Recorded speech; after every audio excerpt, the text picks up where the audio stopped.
بسم الله الرحمن الرحيم.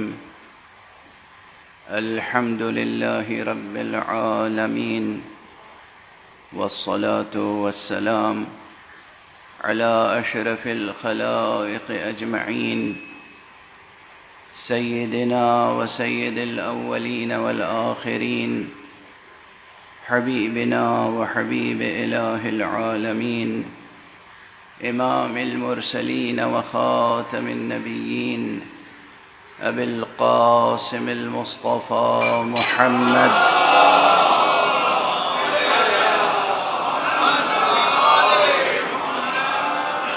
وعلى أهل بيته الطيبين الطاهرين الهداة المهديين المعصومين المظلومين، واللعنة الدائمة على أعداء الحق والدين.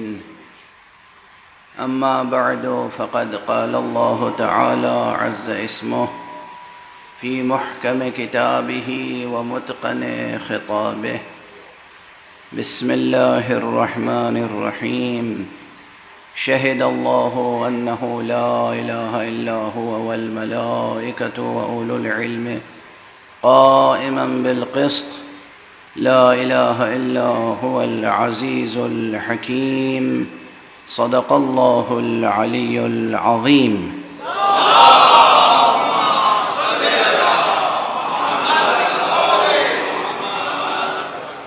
ایک اور بلند تر صلوات.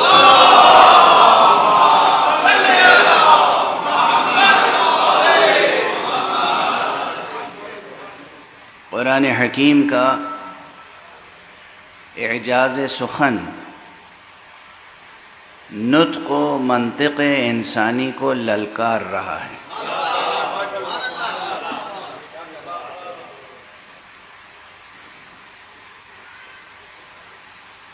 چیلنج کر رہا ہے، تحدی ہے، دعوت دے رہا ہے کہ اپنی عاجزی کا خود اعتراف کرو.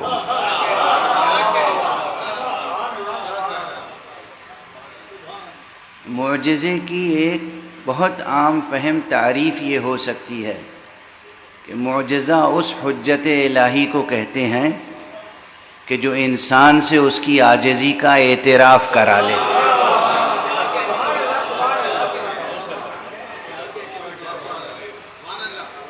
یہ قرآن ہے، اور قرآن مجید کے غرر آیات میں سے، یعنی ان آیتوں میں سے کہ جو بے پناہ درخشندگی رکھتی ہیں ہر اعتبار سے، ان میں سے ایک آیت آپ حضرات کی خدمت میں تلاوت کرنے کی سعادت حاصل کر رہا ہوں، اور وہ آیت شہد اللہ کے نام سے مشہور ہے.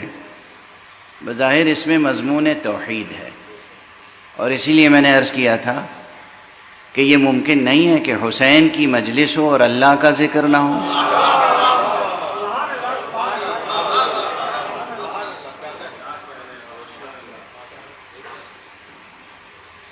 دیکھیے، اس موضوع کا ریلیونس یہ ہے کہ اس وقت نسل انسانی کو جس شورش الحاد کا مقابلہ ہے، وہ شورش الحاد یہی ہے. کل رات کی مجلس میں بھی میں نے اس کی طرف غالباً اشارہ کیا تھا کہ کوشش یہ ہے کہ صفحہ ذہن بشری سے لفظ اللہ کو مٹا دیا جائے. یہ کوششیں ہو رہی ہیں بہت منظم طور پر، اور کہیں سے اس کا جواب دیا جائے یا نہ دیا جائے. یہ ممکن نہیں ہے کہ منبر حسینی سے جواب نہ دیا.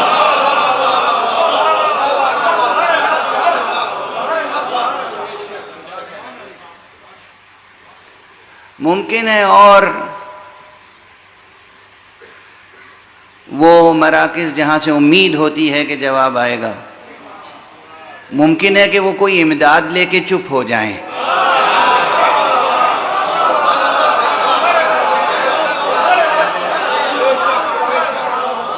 نعرہ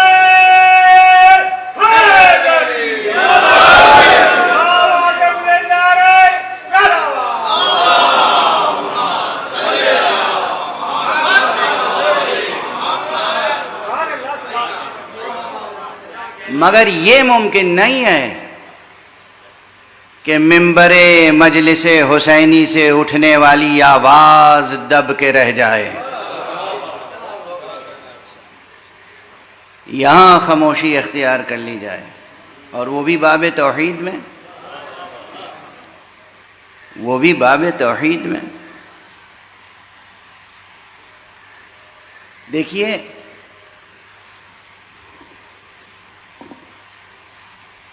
توحید وہ حقیقت ہے، ذات حق صمدی، ذات اللہ ایک عبارت کا نام نہیں ہے، ایک اسم کا نام نہیں ہے، ایک زندہ موجود کا نام ہے. اللہ ایک زندہ حقیقت ہے، اللہ ایک زندہ حقیقت ہے، اور اس زندہ حقیقت کو جو محسوس نہ کرے، جو درک نہ کرے، میں نے محسوس کا لفظ بھی استعمال کیا ہے، اس زندہ حقیقت کو جو محسوس نہ کرے، جو درک نہ کرے، یہ زندہ حقیقت جس کے پرسیپشن میں نہ آئے، وہ زندہ نہیں، وہی مردہ ہوتا ہے.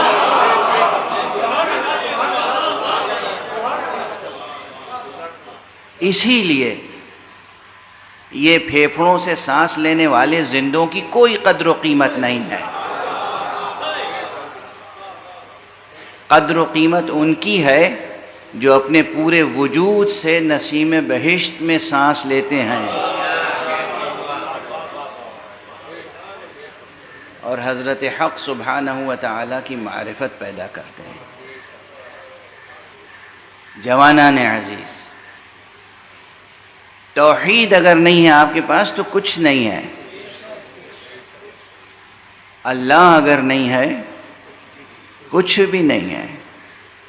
اللہ ایک زندہ حقیقت ہے، اس سے رابطہ رکھیے، اس سے رابطہ پیدا کیجیے، اس کی معرفت پیدا کیجیے. زبان سے بھی اعتراف کیجیے، دل سے بھی اعتراف کیجیے، اپنے اعضاء و جوارح سے بھی اعتراف کیجیے. آپ کی ذات بھی مقر ذات ہو، آپ کا کردار بھی مقر صفات اللہ ہو. یہ بہت ضروری ہے. بہرحال وجود اس کا، ہستی اس کی کسی بھی دلیل کی محتاج نہیں ہے. اسی لیے بعض مفسرین و بعض عرفاء نے کہا ہے کہ دیکھو قرآن مجید میں کہیں یہ ثابت کرنے کی کوشش نہیں کی گئی ہے کہ اللہ ہے، بس اسے بار بار یاد دلایا گیا ہے. جو چیز ثابت کرنے کی کوشش کی گئی ہے وہ اس کی وحدانیت ہے، یعنی وہ بس ایک ہے. تم نادانی میں، غفلت میں کہیں کسی اور کو اپنا معبود نہ بنا لینا، نہ اپنی خودی کو خدا بنانا،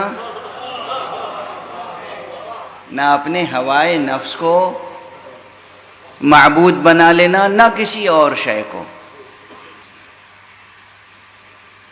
اسی لیے پورا قرآن مجید بار بار یاد دہانی کراتا ہوا سامنے آتا ہے کہ وہ ایک ہے، وہ ایک ہے، وہ ایک ہے. خود اس ایک آیت میں دیکھ لیجئے، لا الہ کی تکرار دیکھیے. شہد اللہ انہ لا الہ الا ہو والملائکۃ واولو العلم قائما بالقسط لا الہ الا هو العزیز الحکیم.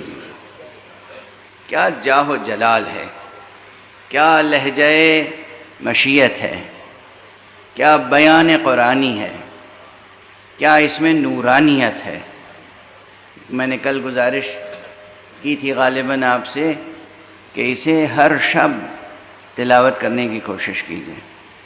ایک چیز ہوتی ہے مداومت. مداومت کے معنی یہ ہیں کہ مسلسل، بلا ناغہ، لگاتار کوئی عمل کرنا. اور یہاں پر ایک نقطہ اور عرض کر دوں، اکثر مجھ سے پوچھتے ہیں حضرات، کچھ حضرات تو امتحان کے طور پر پوچھتے ہیں، اور کچھ حضرات واقعاً اس مسئلے میں الجھے ہوتے ہیں، پوچھتے ہیں کہ یہ بتائیے نماز پڑھنے اور نماز قائم کرنے میں کیا فرق ہے؟ بہت کامن سوال ہے نا، اکثر پوچھتے ہیں، چونکہ قرآن مجید میں ہے اقیم الصلاۃ، اقیم الصلاۃ، اقم الصلاۃ لذکری، اقم واحد کے لیے صیغہ امر ہے، اقیمو جمع کے لیے صیغہ امر ہے، تو ترجمہ یہی ہوگا کہ قائم کرو نماز۔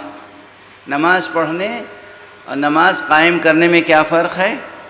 یہ ہمارے اور آپ کے تعلق سے جو بات ہوگی وہ یہ ہے کہ نماز قائم کرنے، یہ قائم کرنے اقیمو یا اقم کے اندر ہی یہ معنی پوشیدہ ہیں کہ زندگی میں ایک بار دو بار نماز پڑھ لینے سے نماز قائم کرنے والے نہیں کہلائیں گے، لگاتار روزانہ 5 وقت کی نماز پڑھتے رہیں گے تو آپ نماز قائم کرنے والے کہلائیں گے۔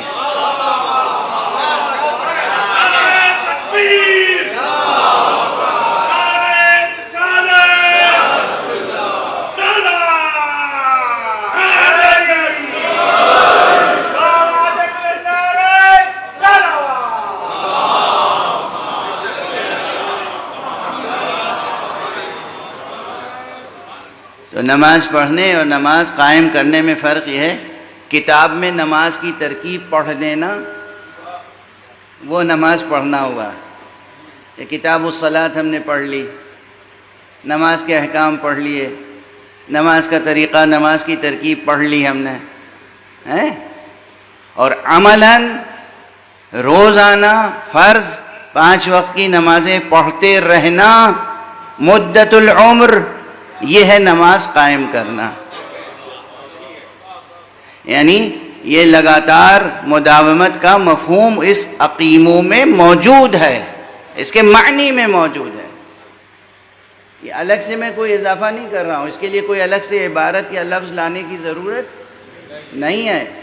اقم الصلاۃ، نماز قائم کرو، قائم کرو کے معنی ہے کہ حق سبحانہ و تعالیٰ نے جو حکم دیا ہے اسے جاری رکھو اپنی زندگی میں، یہ ہے اقیم الصلاۃ۔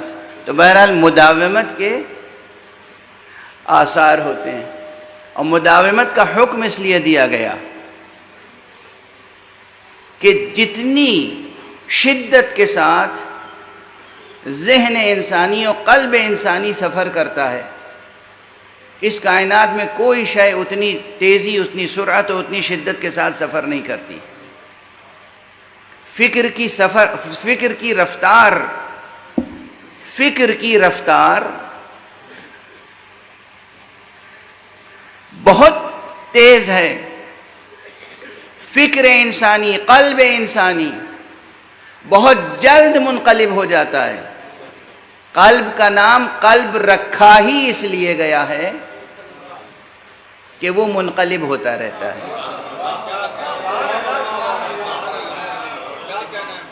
یہ ملاحظہ فرمائیے گا، عربی فقہ اللغہ میں، عربی میں جہاں الفاظ کی تدقیق ہوئی ہے کہ کس شے کا یہ نام کیوں رکھا گیا، وہاں قلب کے معنی بتائے جاتے ہیں کہ قلب چونکہ برابر منقلب ہوتا رہتا ہے، جتنی جلد، جتنی تیز، جتنی بار قلب میں انقلاب آتا ہے، وہ عالم خارجی میں اتنی مرتبہ انقلاب نہیں آتا۔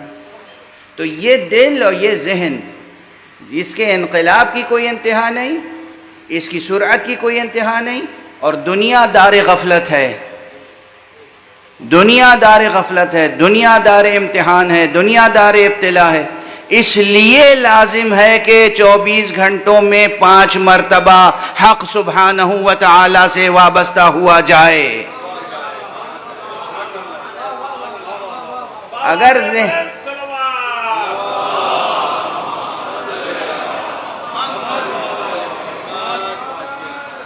ذہن کی یہ سرعت نہ ہوتی، اگر قلب کی یہ کیفیت نہ ہوتی تو ممکن تھا حکم ہوتا کہ بس ایک بار نماز پڑھ لو، زندگی بھر میں کافی ہے۔ مگر یہاں تو آپ دیکھیے کہ دل کس طریقے سے منقلب ہوتا ہے، ذہن کس رفتار سے آگے بڑھتا ہے۔ اس لیے اقامہ صلاۃ کا حکم دیا گیا۔ بہرحال اب یہ کلمہ تو بیچ میں آ گیا تھا کلمہ معترضہ کے طور پر، جملہ معترضہ کے طور پر، لیکن ضروری تھا۔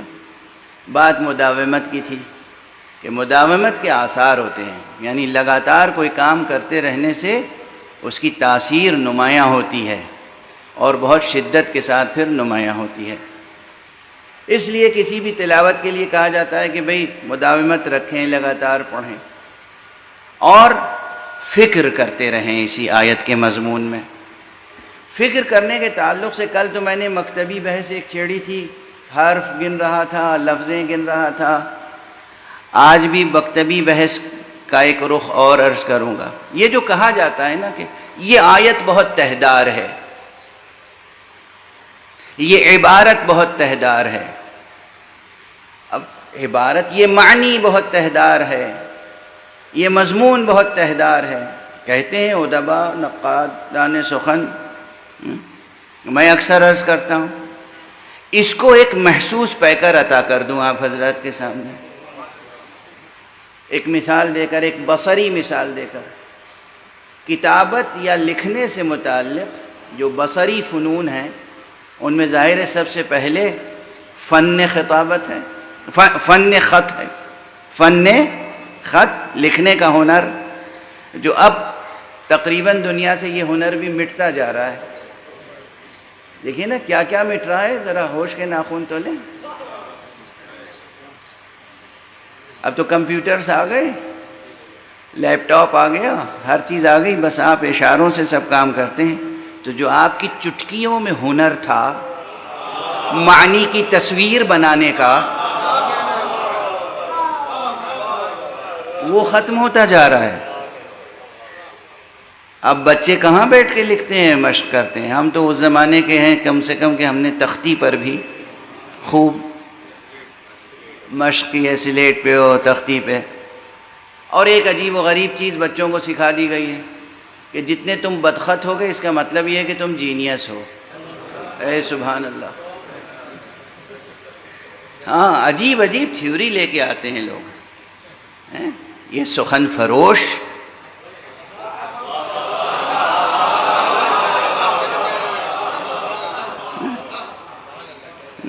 ایک بات ڈال دی ذہن میں کہ جس کا ذہن بہت تیز ہوتا ہے، فکر کی رفتار تیز ہوتی ہے، ذہن کی رفتار تیز ہوتی ہے، تو اس کی انگلیاں، اس کا قلم اس کے ذہن کی رفتار کا ساتھ نہیں دے سکتا، تو وہ بدخط ہو جاتا ہے، اس کی ہینڈ رائٹنگ بہت خراب ہوتی ہے۔ تو خراب ہینڈ رائٹنگ کا مطلب یہ ہے کہ تم جینیس ہو۔ کیا پہچان ہے جینیس کی؟ ایک صلوات پڑھ دیجئے محمد۔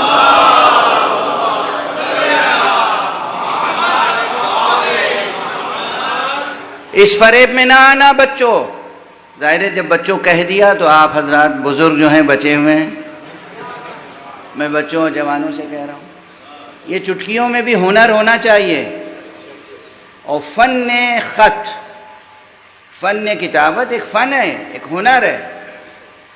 اور ہمارے ہاں جن بزرگوں نے اصول مرتب کیے ہیں اس کے بھی بنیادی اصول 12 ہیں۔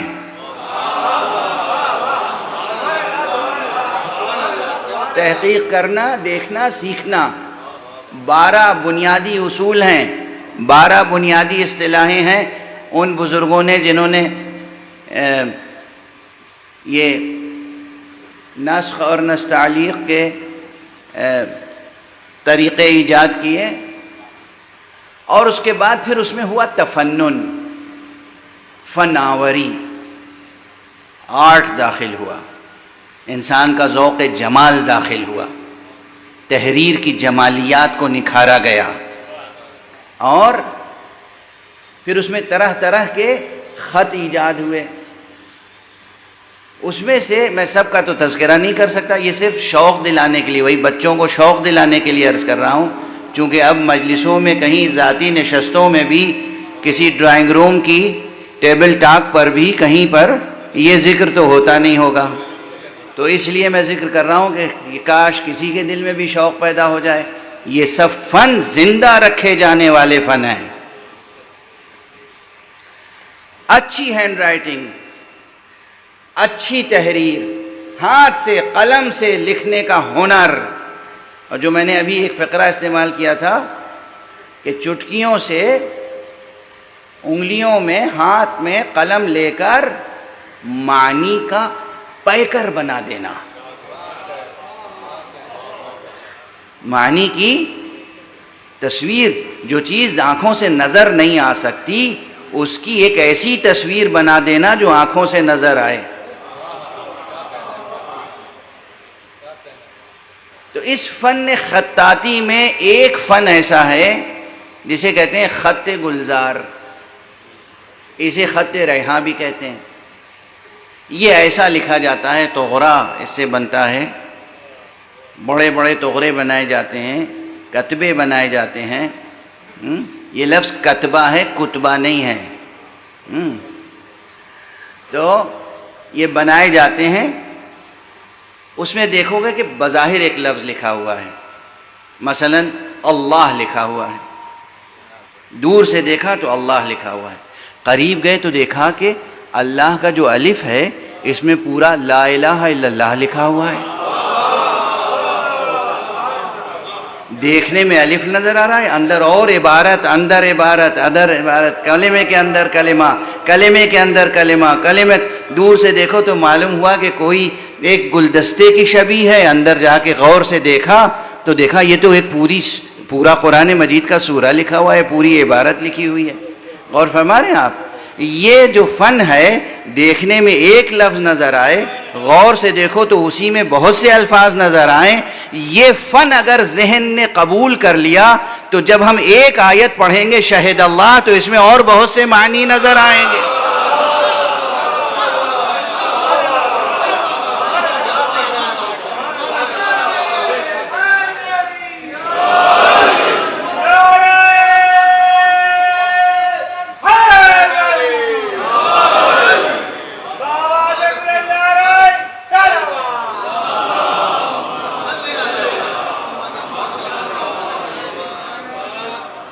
ایسا ہی لکھنے کا ہنر پیدا کریں، ایسا ہی پڑھنے کا ہنر پیدا کریں کہ جو سامنے لکھا ہو اسے دیکھ کر وہ بھی پڑھ لیں جو اس کے اندر لکھا ہوا ہو.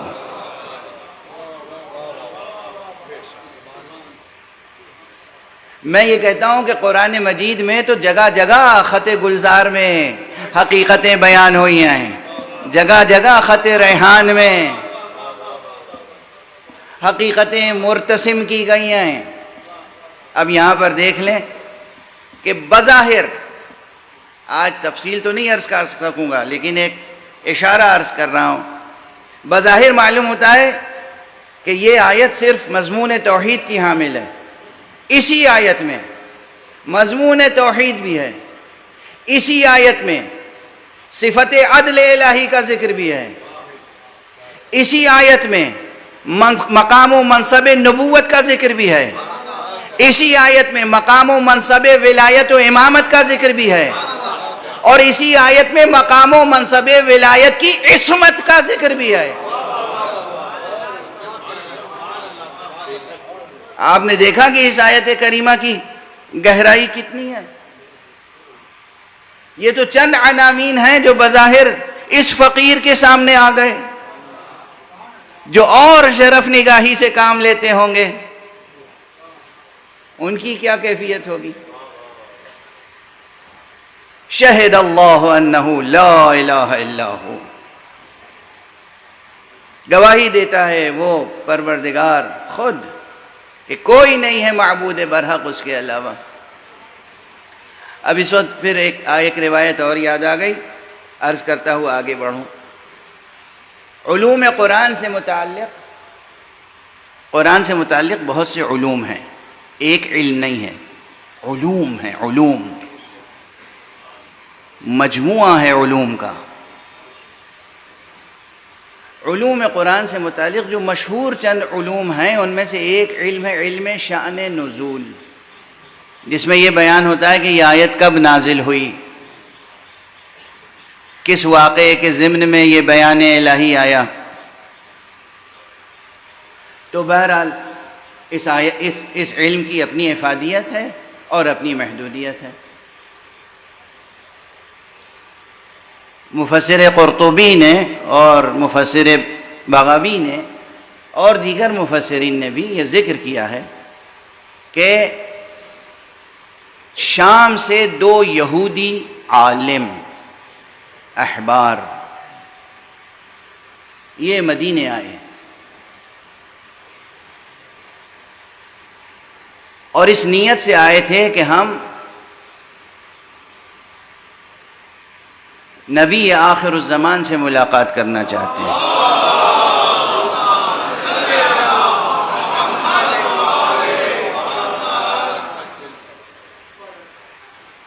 2 عالم یہودی عالم حبران 2 یہودی عالم آئے، اور جب وہ مدینے کے قریب پہنچ گئے، مدینے کے اندر داخل ہو گئے، تو مدینے کے آثار یعنی شہر کے آثار کو بغور دیکھا، اور دیکھ کے ایک نے دوسرے سے کہا کہ یہ تو وہی شہر لگتا ہے جو آخری زمانے کے آنے والے پیغمبر کا شہر ہے۔ یہ عبارت میری نہیں ہے، تفسیر میں جا کے دیکھ لیجئے گا۔ سوال یہ پیدا ہوتا ہے کہ شہر کے آثار کیا ہوتے ہیں؟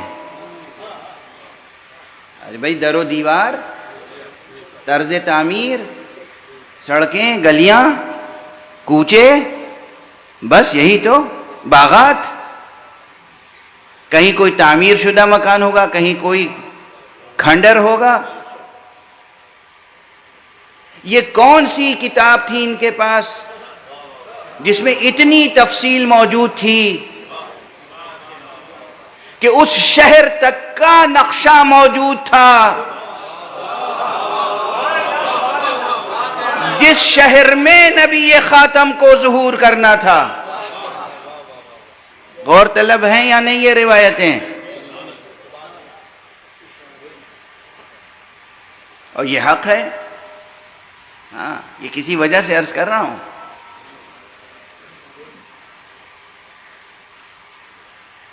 خود قرآن مجید میں یہ آیت موجود ہے، الذین آتیناہم الکتاب یعرفونہ کما یعرفون ابناءہم۔ ہم نے جن لوگوں کو کتاب دی ہے، جن لوگوں کے لیے، جن لوگوں پر کتاب اتاری ہے، مراد ہے تورات، وہ اس نبی کو اسی طرح پہچانتے ہیں جس طرح اپنے بیٹوں کو پہچانتے ہیں۔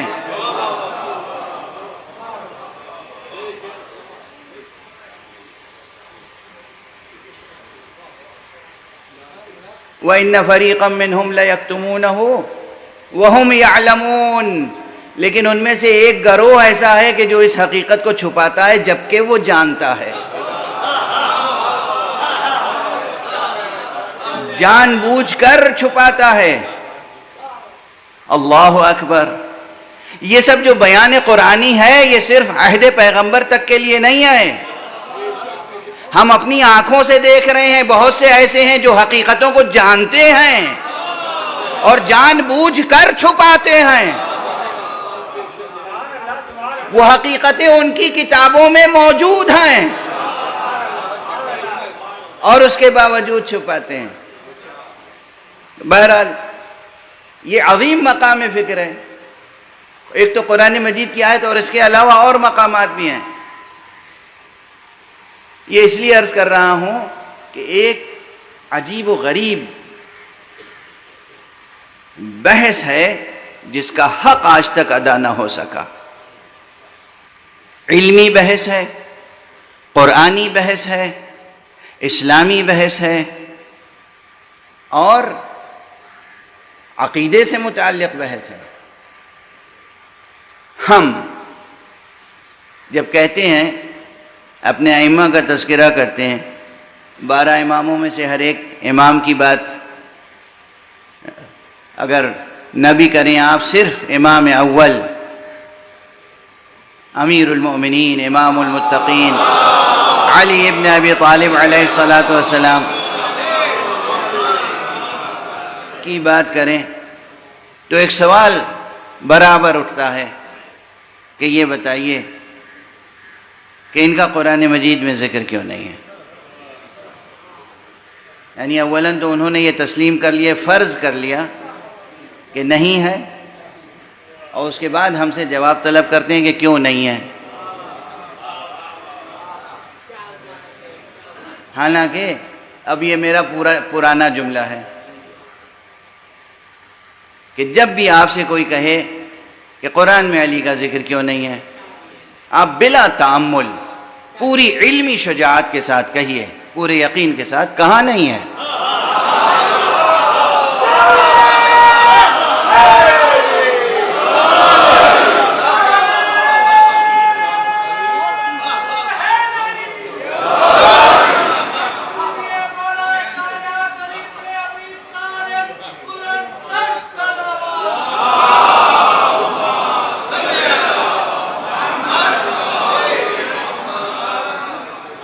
کہاں نہیں ہے قرآن میں علی کا ذکر؟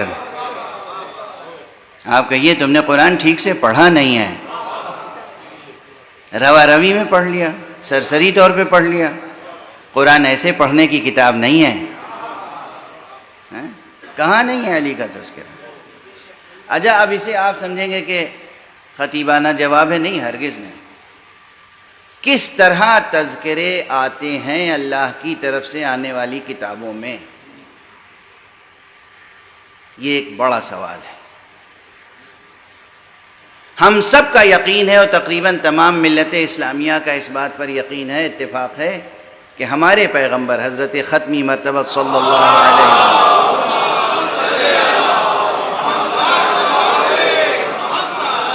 کا ذکر انجیل میں بھی تھا، توریت میں بھی تھا، زبور میں بھی تھا، تمام صحف انبیاء میں تھا. اچھا، تھا تو کس طرح سے تھا؟ کن لفظوں میں تھا؟ کن استعاروں میں تھا؟ کن تشبیہات کے ساتھ تھا؟ لکھا ہوا تھا کہ محمد ابن عبداللہ ابن عبد المطلب ابن ہاشم اور پورا عدنان تک کا یہ سلسلہ اس طرح لکھا ہوا تھا؟ یہ جینیالوجی لکھی ہوئی تھی اس طرح سے؟ ایسا تو نہیں تھا. پھر کس طریقے سے تھا؟ کہ تھا بھی اور ایسا روشن تھا کہ اس روشنی میں وہ اس نبی کو پہچان سکتے تھے اسی طرح جیسے اپنے بیٹوں کو پہچانتے ہیں. اور پھر بھی نام و نسب وضاحت کے ساتھ نہ تھا. یہ کیا اسلوب ہے؟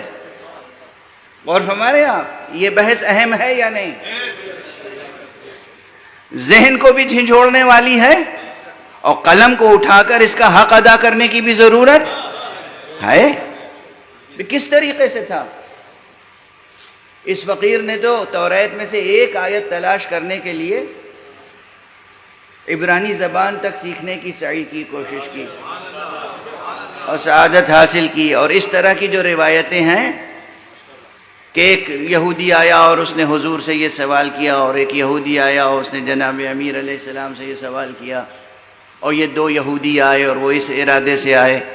اس طرح کی تمام روایتوں میں جہاں عبرانی کے الفاظ ہیں یا بعض ہماری دعاؤں میں، ان الفاظ کی تحقیق کے لیے اس فقیر نے عبرانی زبان براہ راست سیکھی تاکہ اس میں بھی میں کسی دوسرے کا مقلد نہ رہوں.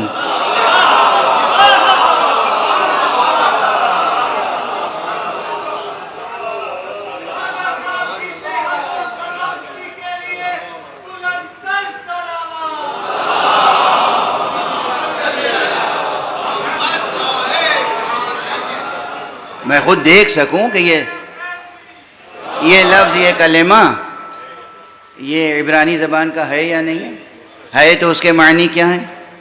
مثلا مشہور روایت ہے، اب آ گئی ہے زبان پہ تو عرض کر دوں کہ جب حضرت فاطمہ زہرا سلام اللہ علیہ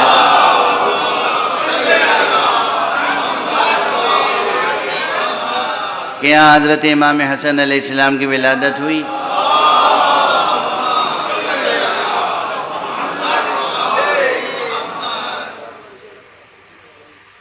تو جناب جبرائیل نازل ہوئے اور انہوں نے کہا کہ یا رسول اللہ، آپ اپنے نواسے کا نام جناب ہارون کے بیٹے کے نام پر رکھیں. آپ اپنے ہارون کے بیٹے کا نام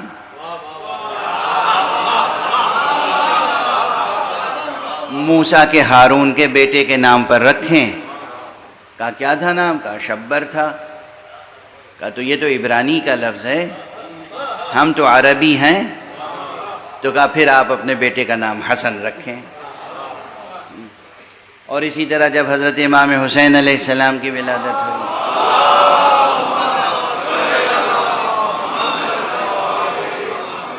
پھر جبرائیل آئے تہنیت پیش کرنے کے بعد.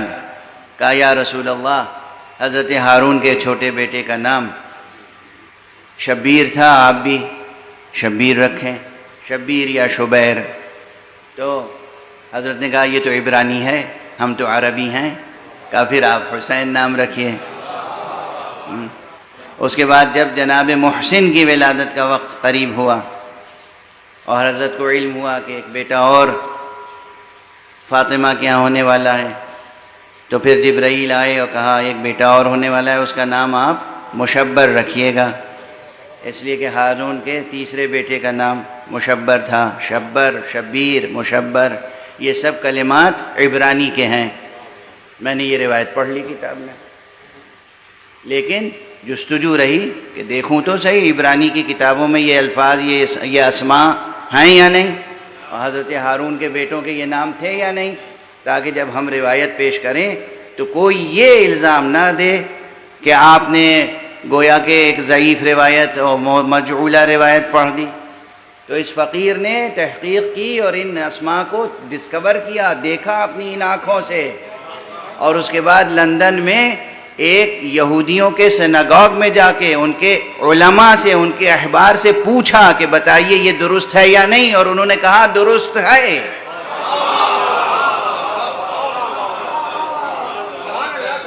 تو یہ میں اس لیے عرض کر رہا ہوں اپنے جوانوں، نوجوانوں، بچوں کے لیے کہ جب تم کسی چیز کی تحقیق کرو تو صرف کتاب تک نہ کرو، فیلڈ اسٹڈی بھی کرو. کتاب کبھی کافی نہیں ہوتی.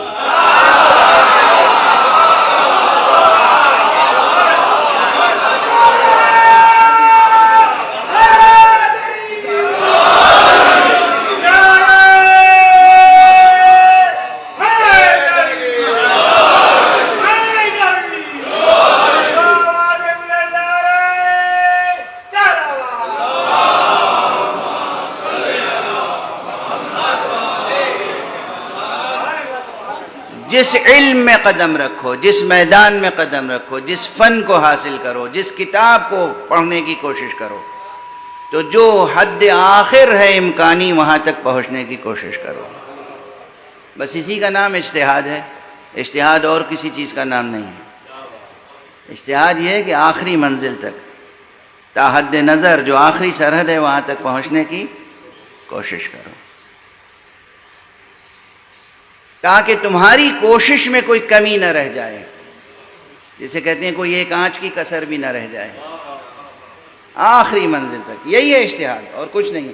اگر واقعاً آخری منزل تک کوشش کی اور پھر بھی کوئی غلط نتیجہ آ گیا تو اس کے لیے ہے کہ انشاءاللہ اس پر بھی ثواب ملے گا، کیونکہ تم نے کوشش تو کی.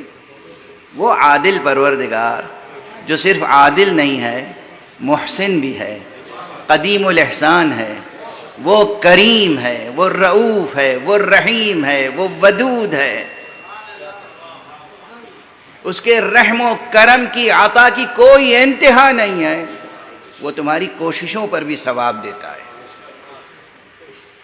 بہت بار سنی ہوگی یہ حدیث، اس وقت مجھ سے بھی سن لیجئے. کیا عظیم الشان حدیث ہے. کہتے ہیں کہ جب کوئی طالب علم طلب علم کی نیت سے قربتاً اللہ گھر سے نکلتا ہے تو فرشتے اس کے قدموں کے نیچے پر بچھاتے ہیں. جب کوئی طالب علم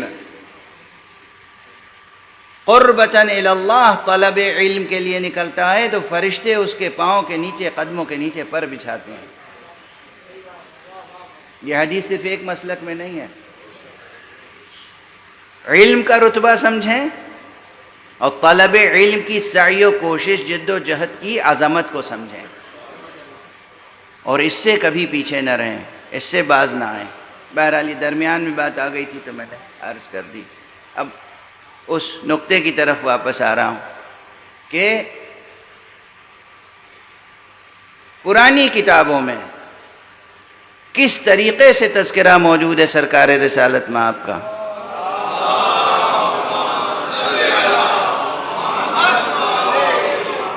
اب دیکھیے یہ ایسی علمی بحثیں ہیں اور ضروری بھی ہیں کہ جی چاہتا ہے کہ انہیں پوری تفصیل کے ساتھ عرض کیا جائے، لیکن مجلس کا وقت اور ممبر کی محدودیتیں ظاہر ہے اس مضمون کو سمیٹ کے اور مختصر کر کے عرض کرنے کی مقتضی ہوتی ہیں۔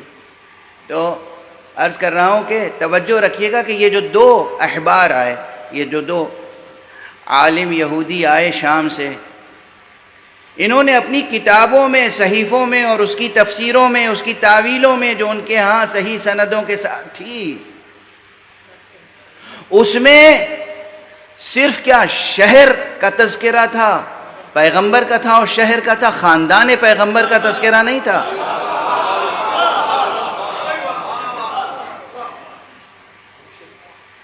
یقیناً وہ سرمایہ انبیاء، وہ میراث نبوت جو آدم سے، ادریس سے، نوح سے، موسیٰ سے، عیسیٰ سے چلی آ رہی تھی، اس میں انتہائی وضاحت کے ساتھ قلم قدرت کے استعاروں کی تشریحیں موجود تھیں، ان تشبیہوں کی وضاحتیں موجود تھیں کہ وہ نبی کون ہوگا، کیسا ہوگا، قد و قامت کیا ہوگا، روح مبارک کیسا ہوگا، منہ مبارک کیسا ہوگا، اور آپ کا نقش قدم کیسا ہوگا، اور آپ کس کی نسل سے ہوں گے، کس کے بطن سے ہوں گے، کس کے صلب سے ہوں گے، کہاں پیدا ہوں گے، کس کے آغوش میں پروان چڑھیں گے۔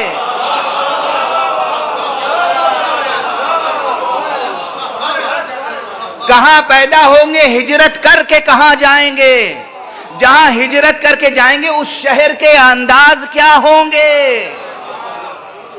اور دوسری بات یاد رکھیے کہ اکثر اس قسم کی روایتوں میں ایک جملہ آتا ہے کہ احبار یہود، علماء یہود آتے تھے پوچھتے ہوئے نبی آخر الزمان کہاں پیدا ہونے والا ہے، پیدا ہوا یا نہیں ہوا، نبی آخر الزمان کہاں پیدا ہوگا، پیدا ہوا یا نہیں ہوا، نبی آخر الزمان کس خاندان میں پیدا ہوگا، پیدا ہوا یا نہیں ہوا۔ اسی زمانے میں جب پیدا نہیں ہوئے تھے تو کہہ دیا گیا تھا نبی آخر الزمان۔ اب یہ امت کہہ رہی ہے ختم نبوت ہے یا نہیں؟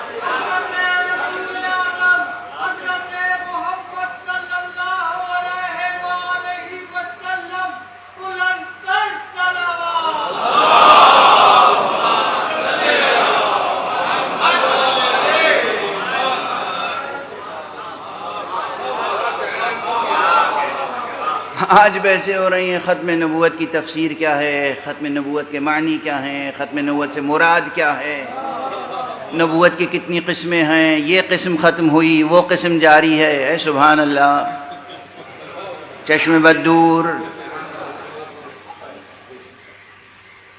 نبوت اپنے تمام معانی میں ذات مبارک و مسعود محمد عربی پہ ختم ہو چکی۔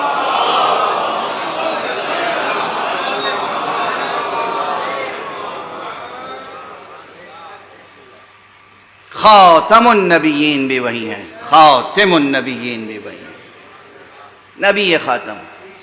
بہرحال اب وقت ختم ہو گیا، آج میں نے بحث چھیڑی ہے، اس بحث کو انشاءاللہ کل مکمل کرنے کی کوشش کروں گا کہ کس طریقے سے میتھوڈولوجی کیا ہو ریڈنگ کی، ریڈنگ تورات کس طرح پڑھیں کہ اس میں سے ذکر مصطفیٰ سامنے آ جائے، انجیل کس طرح پڑھیں کہ ذکر مصطفیٰ سامنے آ جائے، صحف انبیاء کس طرح پڑھیں کہ ذکر مصطفیٰ سامنے آ جائے. نام نہیں ملے گا محمد ابن عبداللہ مگر ذکر ہے. بالکل اسی طرح جس طرح ہمارے قرآن میں نام نہیں ہے علی ابن ابی طالب مگر ذکر ہے.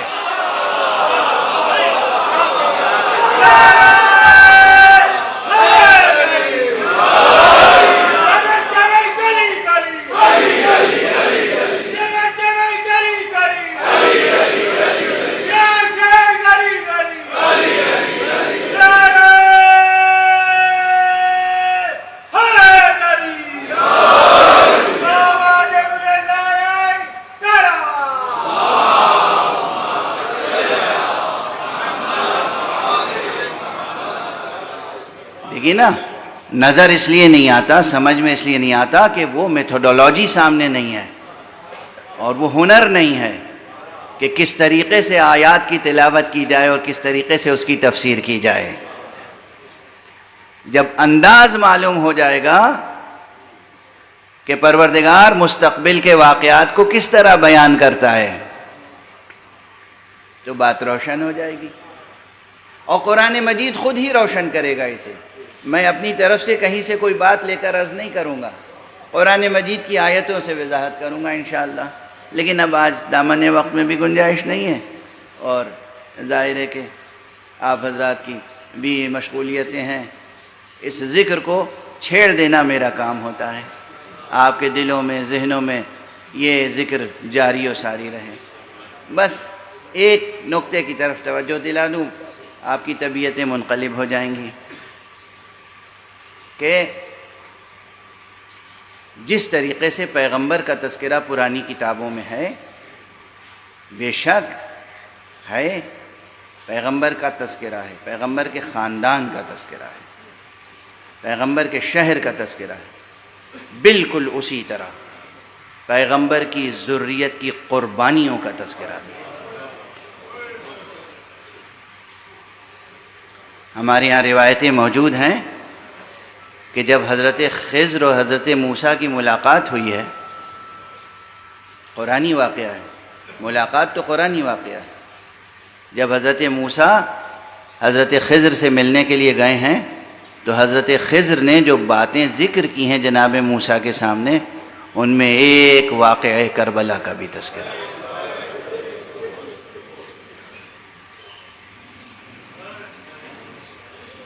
آج 2 محرم ہے، آج 2 تاریخ ہو گئی محرم کی. آج مکے سے جو 8 ذی الحجہ کو قافلہ چلا تھا وہ کربلا پہنچ گیا. مکے اور کربلا کے درمیان جو واقعات رونما ہوئے، ہر منزل پہ کچھ نہ کچھ تفصیلات ہیں، ہر منزل پہ کچھ نہ کچھ تفصیلات ہیں. ایک منزل وہ بھی گزری ہے کہ جہاں قافلہ سرکار سید الشہداء کا چل رہا تھا، آگے بڑھ رہا تھا، تو آپ کے ساتھیوں میں سے کسی نے تکبیر کہی، اللہ اکبر. تو امام نے پوچھا پلٹ کے کہ تکبیر کا کیا محل ہے؟ تو کہا کہ خدا کی قسم یہاں سب صحرا تھا، صحرا، ریگستان، بیابان، کبھی یہاں ہم نے کوئی کھجوروں کا باغ نہیں دیکھا. اس وقت مجھے سامنے کھجوروں کا باغ کوئی نظر آ رہا ہے، کوئی نخیل نظر آ رہا ہے. حضرت نے فرمایا کہ مجھے تو نخیل نہیں نظر آ رہا ہے، مجھے تو لگ رہا ہے کہ کوئی لشکر آ رہا ہے. یہ نیزوں کی انیاں ہیں اور گھوڑوں کی کنوتیاں ہیں جو نظر آ رہی ہیں. دیکھیے حقیقت یہ ہے کہ کبھی سامنے فضا میں کتنا ہی غبار ہو لیکن امامت کی آنکھ کبھی دھوکہ نہیں کھاتی. ہمیں تو نیزوں کی انیاں نظر آ رہی ہیں، گھوڑوں کی کنوتیاں نظر آ رہی ہیں، اور تھا یہی. جب قریب آیا تو دیکھا لشکر ہے. اور وہ لشکر کس کا تھا؟ آپ حضرات تو صبح و شام مجالس برپا کرتے ہیں.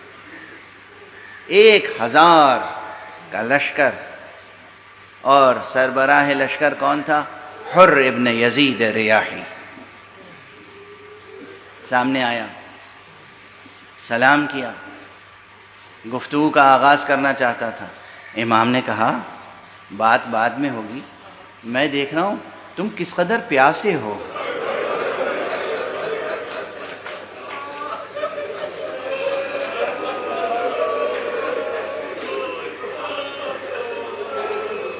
بھلا بتاؤ اس میں کوئی مبالغہ ہے؟ سادہ سا تاریخ کا بیان ہے جو میں نے دہرا دیا ہے۔ اس منزل سے پہلے جو منزل آئی تھی وہاں بطور خاص امام نے اپنے اصحاب سے کہا تھا خوب اچھی طرح اپنی مشقیں پر کر لو، خوب پانی یہاں سے لے لو۔ اور اب جب یہاں تشریف لائے اور سامنے یہ لشکر آیا جو پیاسا تھا، سب کے سب پیاسے تھے، اتنے پیاسے تھے، اور اس طرح گھوڑا تیزی سے دوڑا کے آئے تھے کہ گھوڑے بھی پیاسے تھے، گھوڑوں کی زبانیں منہ سے نکل آئی تھیں۔ اور جو گھوڑے سوار تھے وہاں پر لشکری، وہ اس قدر پیاسے تھے کہ ان کی آنکھوں میں دھند تھی، نظر نہیں آتا تھا، پیاس کی شدت سے کچھ نظر نہیں آتا تھا۔ امام علیہ السلام نے کہا سب کو پانی پلاؤ۔ جب لشکری پانی پی چکے تو کہا یہ جو گھوڑے ہیں انہیں پانی پلاؤ۔ جانوروں کی پیاس بھی جو نہ دیکھ سکتا ہو، اس نے 7ویں محرم سے لے کر 10ویں محرم تک اپنے بچوں کی پیاس کیسے دیکھی ہے۔ اجرکم علی اللہ، اجرکم علی اللہ۔ اسی لشکر میں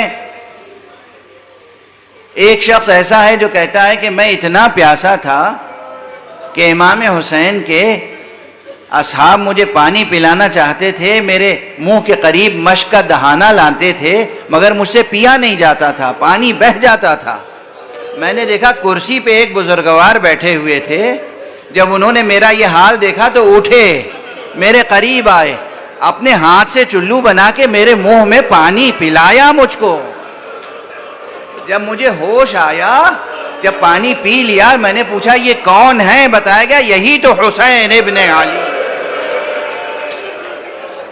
اجرکم علی اللہ، اجرکم علی اللہ۔ یہی تو حسین ابن علی۔ بس آپ نے گریہ فرما لیا، وقت تمام ہو گیا۔ اب میں دست ادب جوڑ کے جس طرح ہر ذاکر کہتا ہے، تقریباً ہر مرثیہ نگار، ہر نوحہ نگار، ہر سلام نگار، آقا یہ آپ کی فیاضی تھی، یہ آپ کی سخاوت تھی، آپ نے دشمن کے پورے لشکر کو سیراب کر دیا، جانوروں تک کو سیراب کر دیا۔ ہائے روز عاشورہ، کس طرح سے خیموں سے العطش العطش کی آوازیں بلند تھیں، کس طرح سکینہ کی آوازیں العطش بلند تھی، کس طرح دوسرے بچوں کی آوازیں العطش بلند تھی، کس طرح بیویاں پیاسی تھیں کہ سینوں میں دودھ خشک ہو گئے تھے، اور جس کے نتیجے میں 6 ماہہ شیرخوار بھی پیاسا تھا۔ یہ آقا حسین جنہوں نے پورے دشمن لشکر کو پانی پلایا تھا، یہی حسین تھے جو روز عاشورہ اپنے ہاتھوں پر 6 ماہے کو لے کے آئے تھے۔ تمہاری نگاہوں میں اگر میں گنہگار ہوں، اس 6 مہینے کے بچے نے تو کوئی قصور نہیں کیا ہے، اس کو تو پانی پلا دو۔ انا للہ و انا الیہ راجعون، رضا بقضائہ و تسلیما لامرہ۔ انا للہ و انا الیہ راجعون، رضا بقضائہ و تسلیما لامرہ۔ انا للہ و انا الیہ راجعون، رضا بقضائہ و تسلیما لامرہ۔ پروردگار ہمیں علوم قرآن اور معارف اہل بیت سے آشنا فرما۔ معبود پروردگار ملت اسلامیہ کو اتحاد کی دولت سے مالا مال کر دے، ہمارے درمیان اتحاد و اتفاق پیدا ہو جائے۔ پروردگار جو ماتمیان شہ مظلوم ہیں پوری دنیا میں جہاں بھی ہیں، ان کو اپنی خاص حفظ و امان میں رکھ۔ پروردگار ہمارے سروں پر علماء اعلام، فقہاء اعظام کا سایہ برقرار رہے۔ پروردگار ہمارا رشتہ ہمیشہ علم و ایمان سے جڑا رہے، ہمارے سینوں میں ہمیشہ چراغ توحید روشن رہے، ہمارے ہاتھوں میں ہمیشہ دامان ختم نبوت رہے، ہمارے قدم ہمیشہ صراط مستقیم ولایت پہ گامزن رہے۔ پروردگار ہمارے رہبر معظم کو اپنی خاص حفظ و امان میں رکھ۔ پروردگار ملت اسلامیہ کو، پوری ملت اسلامیہ کو ایک سلک وحدت و ولایت میں پیرو دے۔